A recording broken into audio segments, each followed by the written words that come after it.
COEP खरं तर MHT CET through मिळणारं महाराष्ट्रातील नंबर 1चं जे कॉलेज आहे COEP कॉलेजमध्ये जर तुम्हाला ॲडमिशन घ्यायचं असेल तर लास्ट इयरचे जे कट ऑफ होता म्हणजे MHT CET 2024 मध्ये कम्प्युटर इंजिनिअरिंग ब्रँच ओपन कॅटेगरीसाठी 99.96% ला क्लोज झाली होती। म्हणजे अराउंड तुम्ही विचार करा की 165 किंवा 170 प्लस मार्क्स कम्प्युटर इंजिनिअरिंगसाठी तुम्हाला स्कोर करावे लागणार आहे। हे जर तुम्हाला COEPच्या कम्प्युटर इंजिनिअरिंग ब्रँचमध्ये एंटर करायचं असेल तर हे ओपन कॅटेगरीसाठी।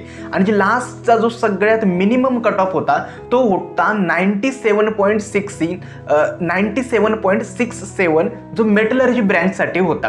आणि त्याच्यामध्ये अराउंड ओपन कॅटेगरीसाठी तुम्ही विचार करा की 120 मार्क्स तरी तुम्हाला स्कोर करावे लागणार आहेत। मग आता उरलेले जे 60 दिवस आहेत या 60 दिवसांमध्ये तुमचा रोड मॅप काय असला पाहिजे जेणेकरून CET मध्ये 99+% स्कोर करून तुम्ही COEP सारख्या ड्रीम कॉलेजमध्ये मग COEP असेल, VJTI असेल, PICT असेल, SPIT असेल अशा टॉप कॉलेजमध्ये तुम्हाला एंटर करता येईल। तर त्यासाठीचा जो रोड मॅप आहे तो आजच्या या व्हिडिओमध्ये देणार आहे। खरं तर पुढचे जे 60 दिवस आहेत यामध्ये तुमचे एकतर बोर्ड एक्झाम येणार आहे, त्यानंतर तुमचा JEE मेन्सचा फर्स्ट अटेम्प्ट आहे, त्यानंतर JEE मेन्सचा सेकंड अटेम्प्ट आहे। या सगळ्या गोष्टीच्या धावपळीमध्ये तुम्हाला असा एक रोडमॅप मी आजच्या व्हिडिओमध्ये सजेस्ट करतोय।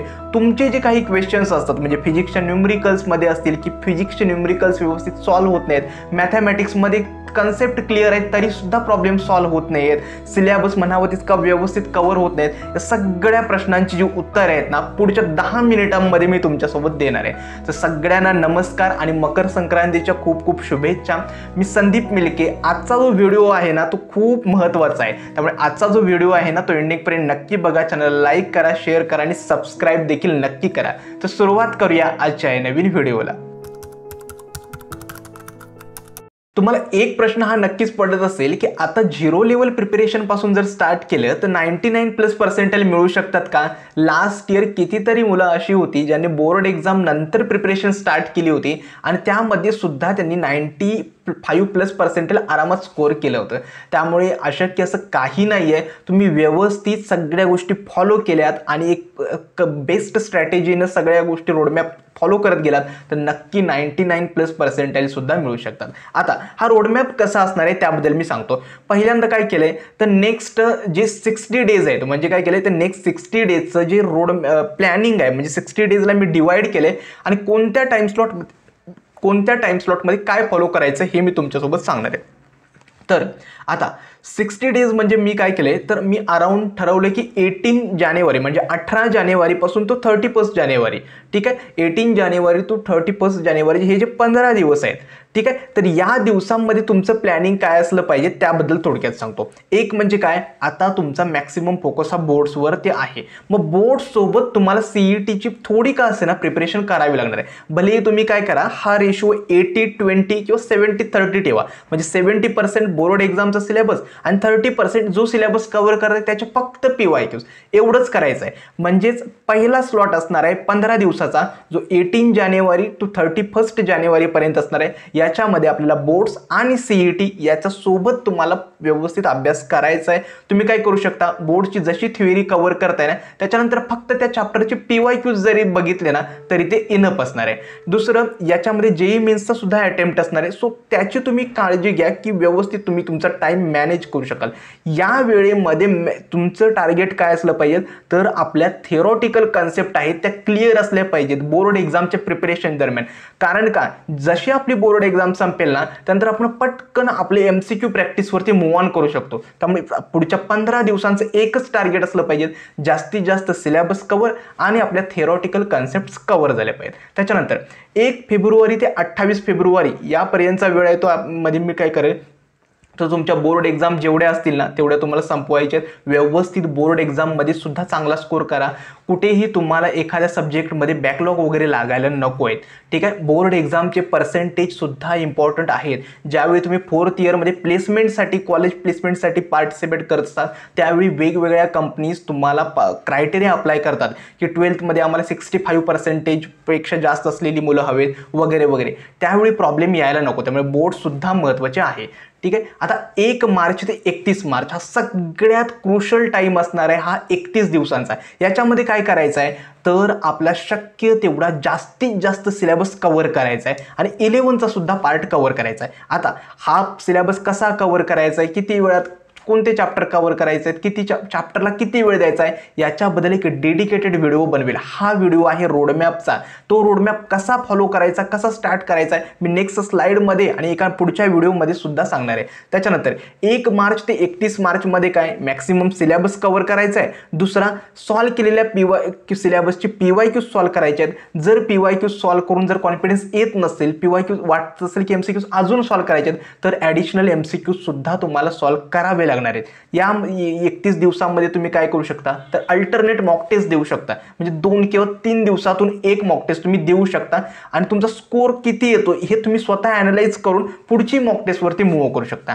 आता या दिवसांमध्ये सगळ्यात महत्त्वाची गोष्ट काय तर रिव्हिजन पण करावं लागणार आणि वीक टॉपिक्सला पण कव्हर करावं लागणार. हे जे 31 दिवस असणार आहेत ना ते खूप महत्त्वाचे असणार आहेत, लक्षात ठेवा. त्याच्यानंतर आता 1 एप्रिल ते 15 एप्रिल हा जो 15 दिवसांचा वेळ आहे याच्यामध्ये काय करायचं तर मॉक टेस्टची इंटेन्सिटी वाढवायची, जास्तीत जास्त फोकस करायचा की स्कोर कसा इम्प्रूव्ह होईल. म्हणजे आपला एखाद्या मॉक टेस्टमध्ये स्कोर जर आपला 80 आलाय तर तो नेक्स्ट मॉक टेस्टमध्ये 84 किंवा 80+ कसा जाईल याच्यावरती फोकस करायचा आहे. ठीक आहे. रिव्हिजन आणि PYQs हे सगळ्यात महत्त्वाचे असणार आहेत या 15 दिवसांमध्ये. ठीक आहे.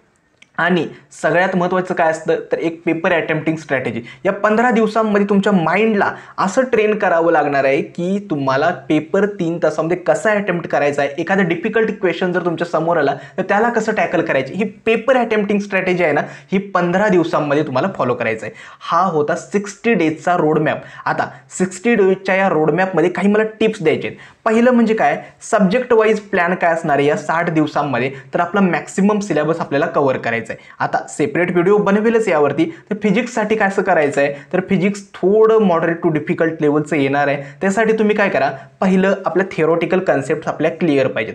RG लेक्चर्स यूट्यूब चॅनल आहे, मुकेश सर आहे, यांच्या यूट्यूब चॅनलवरती व्हिजिट करा. त्यांच्याकडून कन्सेप्ट असतील 1 शॉट लेक्चर्स तुमच्या कव्हर करायचे आहेत आणि फक्त PYQs लास्ट 3 to 4 इयर्सचे परफेक्ट करा.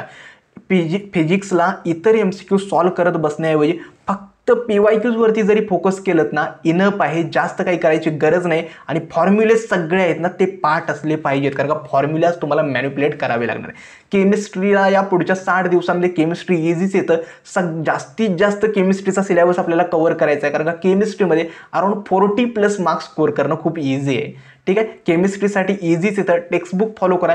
जेवढे काही MCQs भेटतात ना तेवढे केमिस्ट्रीचे प्रत्येक चॅप्टर व्हायचे सॉल्व करा. हा विचार करूच नका की मला फक्त लास्ट 4 इयर्सचे करायचे आहेत, लास्ट 5 इयर्सचे करायचे आहेत. केमिस्ट्रीचे जेवढे MCQs भेटत आहे ना सगळेच्या सगळे सॉल्व करायचे. मॅथमॅटिक्स बघा, मॅथमॅटिक्स थोडं मॉडरेट असणारच आहे. मॅथमॅटिक्स लेंथी असतं त्यामुळे काय करायचं आहे पहिल्यांदा जे इझी चॅप्टर्स आहेत आपले मॅथमॅटिक्स 1 आणि 2चे ते पहिल्यांदा पिकअप करायचे. एखाद्याला कॅल्क्युलस अवघड जात असेल तर तो आपण नंतर प्रायोरिटीला ठेवायचा. तर इझी चॅप्टर्स पहिल्यांदा पिकअप करायचं आहे. मॅथमॅटिक्ससाठी शॉर्टकट नाही आहे तर जास्तीत जास्त तुम्हाला MCQची प्रॅक्टिस करावी लागणार आहे. ठीक आहे. आणि मॅथमॅटिक्ससाठी एक आहे की जे PYQs आहेत ना 3 वर्षाचे ते परफेक्ट असले पाहिजेत. कारण का मेथड सेम असणार आहे, फक्त व्हॅल्यू चेंज होणार आहेत. फक्त डिफिकल्टी लेवल मला वाटतं जास्त काही नाही, गेल्या वर्षीची डिफिकल्टी लेवल असणार आहे. परंतु मॅथ्समध्ये बघितलंय मी की भरपूर मुलांचा स्कोर मॅथमॅटिक्समुळे कमी आला होता टोटल स्कोर PCMचा. ठीक आहे. दुसरं ज्यावेळी आता MCQ प्रॅक्टिस तुम्ही सॉल्व करताय त्यावेळी ती MCQ प्रॅक्टिस तुम्ही टाइम स्लॉटमध्ये सॉल्व करा. भलेही तुम्ही 10 PYQs घेताय ना 20 किंवा 25 मिनिटाचा टाइम किंवा अलार्म सेट करा आपल्या मोबाईलमध्ये आणि ते त्या टाइम स्लॉटमध्ये PYQ सॉल्व करा. काय होईल तर म्हणजे तुमच्या ब्रेनला आतापासून टाइम आणि प्रेशर मॅनेज करायची सवय आहे. त्यामुळे काय होईल एक्झाममध्ये तुम्हाला याची सवय होऊन जाईल. ठीक आहे. एक्झाममध्ये तुम्हाला बर्डन येणार नाही. ठीक आहे. सेकंड आणि थर्ड असणार आहे ती टिप म्हणजे काय तुमच्या प्रायोरिटीज तुम्ही सेट करा. म्हणजेच काय ज्यावेळी आता तुम्ही अभ्यास करताय त्यावेळी सतत तुम्ही फिल्टरिंग केलं पाहिजे की माझे इझी चॅप्टर्स कोणते आहेत, मला डिफिकल्ट वाटणारे चॅप्टर्स कोणते आहेत, त्या डिफिकल्ट चॅप्टर्समधले हाय वेटेज कोणते आहेत, लो वेटेज कोणते आहेत आणि त्यानुसार आपल्याला करायचं आहे. आता एखादे 1-2 चॅप्टर्स असतात मॅथमॅटिकल लॉजिक मॅट्रायसिस ते खूप इझी असतात आणि ऑलरेडी ते आपल्याला इझी असतात आणि आपण परत तेच करत बसतो. आपल्याला वाटतं की माझा सिलेबस होत चाललाय, परंतु आपल्याला कळायला पाहिजे की आपल्याकडे वेळ शिल्लक आहे. मग आधी पहिला जे डिफिकल्ट सब्जेक्ट आहेत त्यांना आपल्याला टॅकल करावं लागणार आहे. एखाद्या विद्यार्थ्याला काय जातं तर फिजिक्स इझी जातं आणि केमिस्ट्री आणि मॅथमॅटिक्स डिफिकल्ट जातं. मग आपला मेन फोकस काय असला पाहिजे, जे डिफिकल्ट आहे त्याला पहिला टार्गेट करायचं, नंतर इझी जे आहेत त्यांच्यावरती आपण करू शकता. त्यामुळे सेट प्रायोरिटीज ही थर्ड टिप असणार आहे. त्याच्यानंतर आता टॉपर्स कसा सिलेबस कव्हर करतात हे थोडक्यात सांगतो. एक तर टॉपर्स काय, आता जे COEP असतील किंवा मोठ्या टॉप कॉलेजमध्ये जे विद्यार्थी शिकतात ते वेगळं काय करतात का, काही नाही. एवढंच असतं की त्यांच्या कन्सेप्ट असतात थेरोटिकल, तर सगळ्या क्लिअर असतात, फॉर्म्युलेज व्यवस्थित आठवत असतात. दुसरं म्हणजे त्यांनी PYQ सगळे सॉल्व्ह केले असतात, त्यांनी परफेक्टली सॉल्व्ह केलेले असतात.